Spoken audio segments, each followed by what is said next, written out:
Ayos ah. Galing.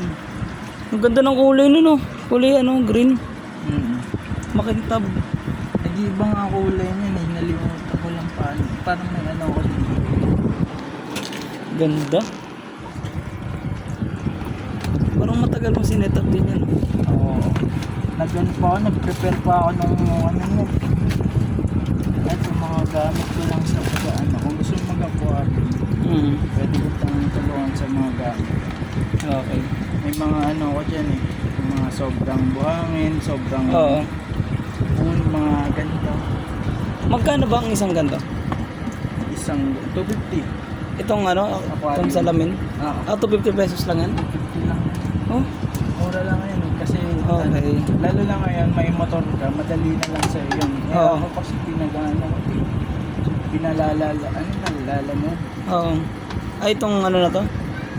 Ano ba ito? Acrylic? Salamin talaga. Buti hindi nabosog nung pag-deliver.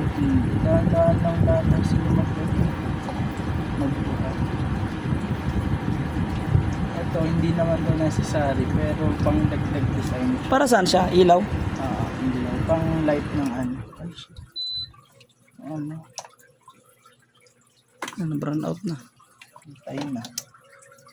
Wow.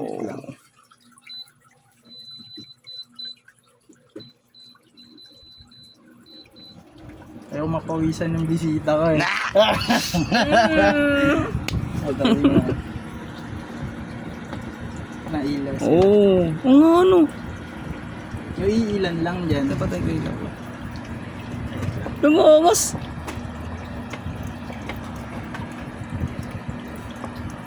Ganyan pala yung kulay niya, ano, pag naagay, anuhan. Ang tawag sa mga fish kasi na umiilaw na ganyan.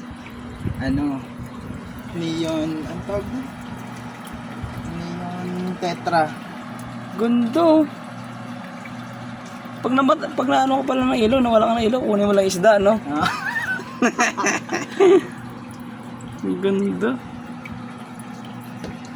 Ang ganda. Tapos yung iba hindi na ilaw, no? Kasi yung iba parang natural ano siya. Oo. Yung group parang ano sila.